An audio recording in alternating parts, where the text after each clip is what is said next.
ఎంతో తినాలి అనిపించే స్ట్రీట్ స్టైల్ చాట్ అయితే ప్రిపేర్ చేసేసుకుందామా. పర్ఫెక్ట్గా వస్తుంది. మీరు కూడా ట్రై చేసేయండి. ఒక రోజు ముందే మనం నైట్ బఠానీలను అయితే నానబెట్టేసుకోవాలి. ఆ తర్వాత ఆలుగడ్డని కుక్కర్లో వేసేసి బఠానీ కుక్కర్లో వేసి కొంచెం పసుపు వేసేసి స్టవ్ పైన 7 to 8 విజిల్స్ వచ్చే వరకు అయితే చూసుకోవాలి. మిక్సీలో పిడికిడి కొత్తిమీర, పుదీనా, పచ్చిమిర్చికాయలు అండ్ చింతపండు ఈ సైజ్ అంతా తీసుకోవాలన్నమాట.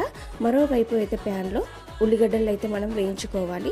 ఆ వేయించుకున్న ఉల్లిగడ్డలు మంచిగా బ్రౌన్ కలర్లో రావాలన్నమాట. బ్రౌన్ కలర్ వచ్చిన తర్వాత టమాటో వేసేసుకోవాలి. టమాటా వేసుకున్నాక కాస్త ఉప్పు కూడా వేసేసుకోవాలి. ఎందుకంటే టమాటా చాలా మెత్తగా ఉడికేస్తుంది అనమాట. 8 విజిల్స్ అయిపోయాక మనకైతే ఈ రకంగానైతే వస్తుంది అనమాట. స్టఫ్ పప్పు గుత్తితో మంచిగా మెదిపేసుకొని అయితే మనం దీంట్లో వేసేసుకోవాలి. మిక్సీ పట్టుకున్న స్టఫ్ ని కూడా ఇందులో వేసేసుకొని జీలకర్ర పొడి, ధనియాల పొడి, చాట్ మసాలా, ఇంగువ వేసుకొని అయితే ఒక 5 minutes ఉడికించుకున్నాక మళ్ళీ మనం ఇంకా గార్నిష్ చేసుకొని తినేయడం అనమాట. పర్ఫెక్ట్ స్ట్రీట్ స్టైల్ చాట్ అయితే మనకు ప్రిపేర్ అయిపోయింది. కూడా ప్రిపేర్ చేసాక కామెంట్లో ఎలా వచ్చిందో చెప్పండి.